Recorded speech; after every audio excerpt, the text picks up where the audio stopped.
Olá, sejam todos bem-vindos a mais um vídeo da nossa disciplina de resistência dos materiais e eu sou o professor André Gomes.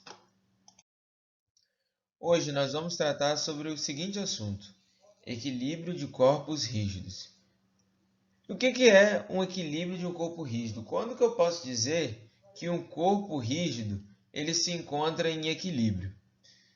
Para um corpo ele estar em equilíbrio, ele não pode realizar nenhum movimento de rotação e nem de translação, ou seja, o corpo ele não pode estar rotacionando em torno de algum eixo ou de algum ponto e nem estar se movimentando para o lado, para o outro, nem para cima, nem para baixo. Eles têm que estar em repouso, eles têm que estar estáticos. E para eu afirmar que esse corpo ele está estático, ele está em repouso, o somatório das forças tem que ser igual a zero e o momento em cada ponto tem que ser igual a zero. Como assim? Se eu for analisar o corpo, em qualquer lugar dele que eu for realizar o somatório do momento, o resultado tem que dar zero e todas as forças que estão atuando no eixo X, se eu somá-las, tem que dar zero e o mesmo acontece no eixo Y. Como, por exemplo, aqui eu dei um exemplo. Imagine que isso daqui é uma parede, isso daqui seja uma mesa, né, ou uma bancada que está engastada, que está presa na parede, e aqui nós temos uma caixa. Essa mesa, essa bancada, ela foi projetada para, independente de eu colocar alguma coisa aqui em cima, ela continuar parada, ela continuar estática, porque ela está presa na parede. E a isso nós chamamos de, nós podemos falar que essa mesa, que essa bancada está engastada na parede, nós vamos ver mais para frente o que é isso. E aqui eu consigo montar um diagrama de corpo livre, onde a caixa está fazendo um peso para baixo e essa mesa, essa bancada, ela está engastada na parede. E aqui no local onde ela está engastada, nós chamamos isso de, nesse caso, nós vamos ver mais para frente a classificação dos apoios, mas nós vemos que isso aqui é um apoio de terceiro grau. E por que a caixa fica parada? Se for necessário, esse apoio promove uma reação na horizontal, na vertical e um momento oposto. O que é isso? Vamos lá. A caixa ela está fazendo uma força para baixo, certo? Se eu não tiver nada para conter essa força, porque o somatório das forças em Y não tem que dar igual a zero, essa mesa, essa bancada, ela cairia para baixo. Como ela está presa na parede, ela está apoiada aqui, o que acontece? Nesse apoio, ela vai ter uma reação contrária à força. Então, essa reação anula essa força, tal qual essa mesa, essa bancada, continua em equilíbrio em relação ao eixo Y. Se nós formos analisar em relação a esse ponto aqui, que é onde essa mesa, essa bancada está presa, essa força ela estaria realizando um momento onde essa barra poderia tender a fazer esse movimento, essa mesa, essa bancada no caso. Né? Mas por que ela não está realizando? Justamente porque no local onde ela está presa, no local onde ela está apoiada, aqui gera um momento contrário a esse momento que a caixa estaria gerando, que é o peso da caixa.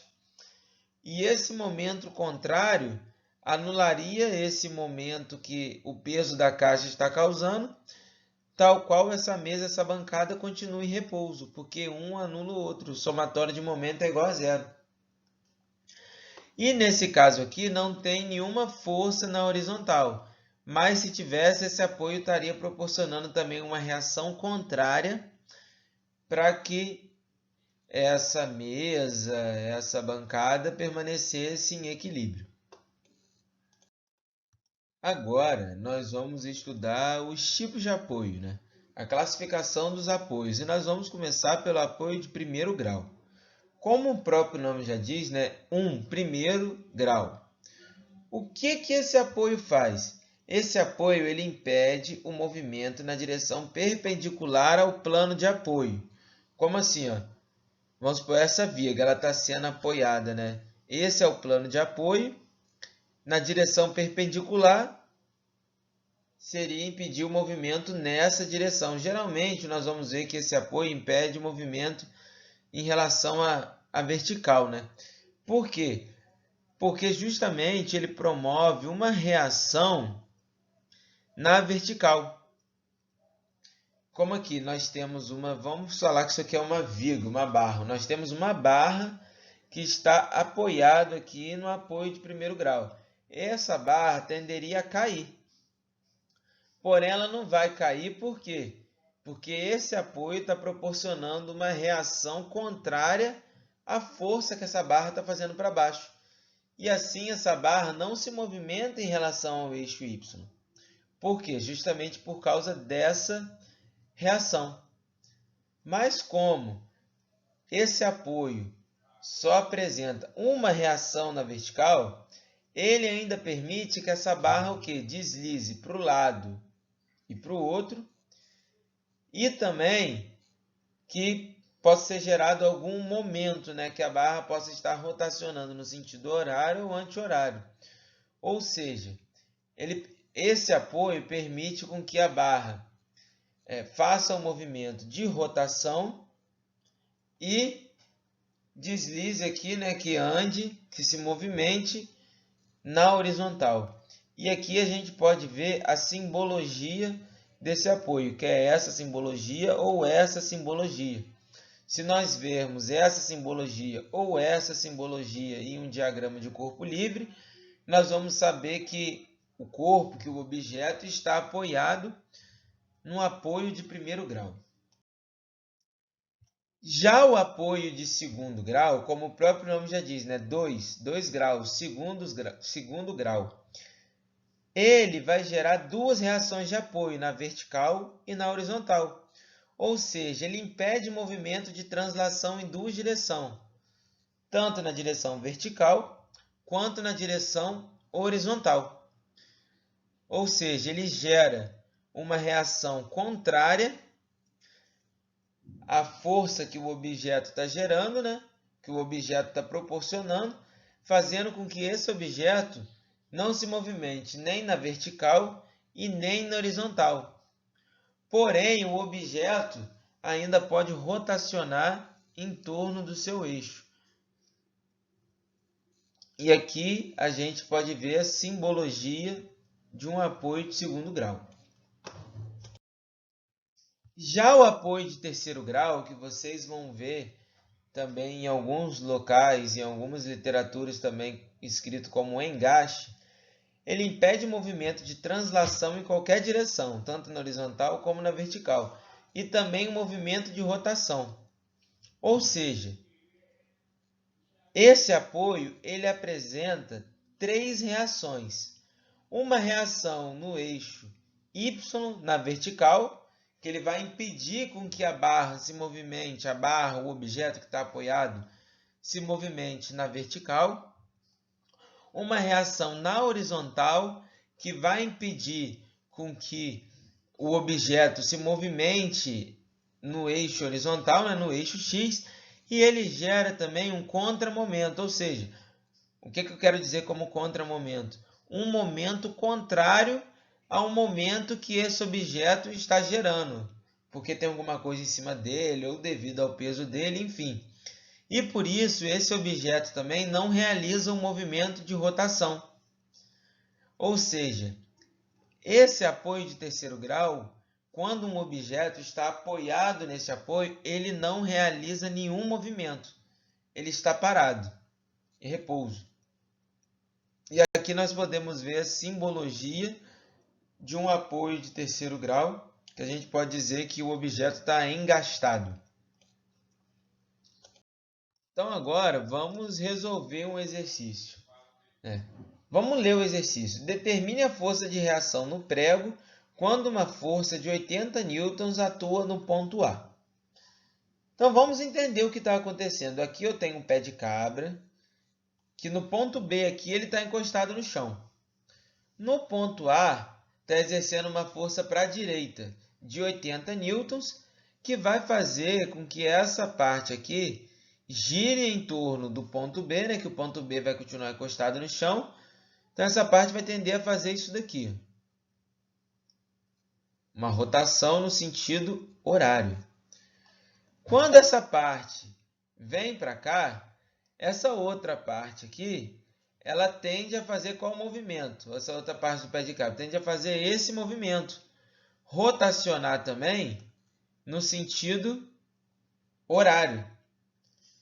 Assim, vai exercer uma força no prego, para cá, que vai tender o quê? A tirar esse prego. Porém, esse prego ele encontra-se preso no chão. Então, ele vai oferecer uma resistência para sair do chão. E essa resistência vai ser como? Vai ser através de uma força contrária à força que está sendo exercida para retirar esse prego. Então, se para eu tirar eu preciso exercer uma força para cá, esse prego vai oferecer uma reação, uma resistência aqui, como está aqui, F. E no enunciado, diz que F está a 34 graus com o eixo vertical e até já decompôs F, dizendo que essa parcela aqui do FY é igual a F cosseno de 34. Então, depois de entender esse exercício e ver que o meu pé de cabra ele vai rotacionar em torno do ponto B, eu vejo que para resolver esse exercício, como que eu faria? Eu faria que o somatório do momento no ponto B é igual a zero, porque o ponto B ele não vai rotacionar. O que vai rotacionar é essa parte, essa parte. O ponto B ele vai continuar encostado no chão, ele vai continuar fixo no chão. Tudo vai rotacionar em torno do ponto B. Então, quais são as forças que vão estar atuando em relação ao ponto B, que vão estar proporcionando momento no ponto B? Lembrando que, para uma força proporcionar momento em algum ponto, essa força tem que estar distante desse ponto e a direção e o sentido dela tem que estar fazendo o quê? 90 graus com essa distância. Então, vamos ver, essa força de 80 newtons, ela está exercendo momento no ponto B? Vamos ver, essa força está para a direita e ela está a essa distância do ponto B. Opa! Força com a distância fazendo 90 graus, então eu posso afirmar que essa força A está fazendo um momento, está proporcionando um momento no ponto B. Agora, essa força aqui, F1 ou F, ela está proporcionando um momento no ponto B? Sim, ela está proporcionando um momento no ponto B, porém, não é ela toda que está proporcionando um momento no ponto B. É só uma parte dessa força. Por quê? Porque essa força, como ela está inclinada, ela pode ser decomposta em força X e em força Y. A força Y ela está a uma distância do ponto B e está fazendo 90 graus com essa distância, 90 graus. Então, essa força em Y, ela proporciona momento no ponto B. Agora, a força em X, ela não proporciona momento no ponto B, porque ela estaria aqui, ó, e ela teria uma distância do ponto B, porém, a sua direção e sentido não está fazendo 90 graus com o ponto B, com essa distância. Que a força estaria para cá, para a esquerda, certo? E a distância estaria aqui. Elas não estariam fazendo 90 graus. Então, se eu quisesse achar essa força, na questão já deu. Como que eu acharia se a questão só me fornecesse F1? Eu teria que fazer a decomposição de F1. E eu posso dizer que F1, ela daria o quê? F1y aqui para baixo e F1x para a direita. Que eu posso pegar o F1x e colocar aqui embaixo e fechar esse triângulo, onde eu vou ter F1 como a minha hipotenusa, F1y como o meu cateto adjacente a esse ângulo de 34, perdão, e F1x como cateto oposto a esse ângulo de 34 graus. Sendo assim, se eu utilizar a função cosseno de 34 graus, eu vejo que ela é igual ao quê? Ao cateto adjacente, F1y, sobre a minha hipotenusa, que é F1. Sendo assim, se eu passar o F1 para o outro lado multiplicando, eu vou ter que F1y é igual a F1 vezes cosseno de 34 graus. Então, foi assim, resolvendo isso, que ele chegou a esse resultado aqui. Que esse F1 aqui, né, em y seria F1 cosseno de 34 graus. Agora que eu sei que apenas essa força aqui está realizando momento no ponto B e essa força está realizando também momento no ponto B, eu posso fazer o somatório do meu momento em ponto B. Eu afirmo que o somatório do ponto B é igual a zero, porque aqui não tem momento, porque tudo gira em torno dele. E vamos lá. Essa força de 80 newtons, ela estaria fazendo esse pé de cabra rotacionar em relação ao ponto B no sentido horário. Como sentido horário, nós convencionamos que é negativo, anti-horário positivo, então horário é negativo.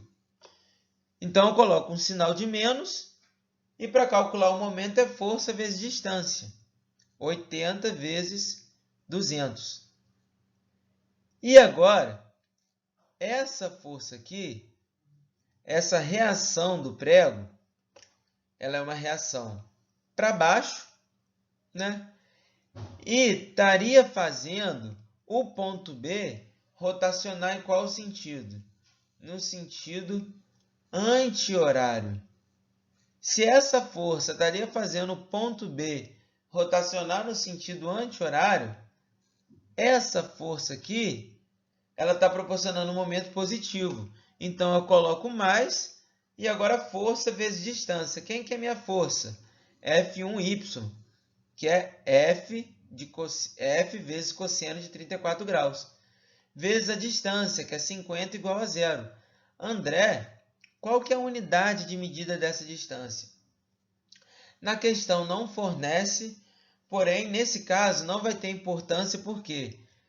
Porque o importante é que os dois estejam na mesma unidade. Porque, um exemplo, se os dois fossem em centímetros e eu fosse passar os dois para metro, da mesma forma que para converter esse, eu usaria o mesmo fator de conversão nesse, no final a conta vai dar o mesmo. Então, não adiantaria nada. O importante é que os dois estejam na mesma unidade. Como na questão ele adota isso, ele não me fornece o valor. Porque não importa se os dois forem milímetros, se os dois forem metros, no final a força vai dar o mesmo valor e em newtons, desde que os dois estejam na mesma unidade. Então aqui eu multiplico menos 80 por 200, que dá menos 16.000, mais cosseno de 34 graus. Através da minha calculadora eu obtenho esse valor e arredondo até a quarta casa decimal após a vírgula, vezes 50. Quando eu multiplico esse valor por 50, eu acho esse valor aqui, aproximadamente 41,45 F. Se eu passar o menos 16.000 para o outro lado, ele vai estar positivo. Então, eu arrumo a equação dessa forma. Então, eu coloco que F é igual a 16.000 dividido por 41,45. Então, o meu F é igual a 386 newton. Por quê? As forças, essa força aqui, que é a única que eu tenho, a intensidade dela está em newton. Então, o meu resultado também tem que estar em newton. Então, assim, eu finalizo a resolução desse exercício. Muito obrigado. Fiquem todos com Deus e assim nós encerramos a nossa aula. E qualquer dúvida pode estar entrando em contato comigo.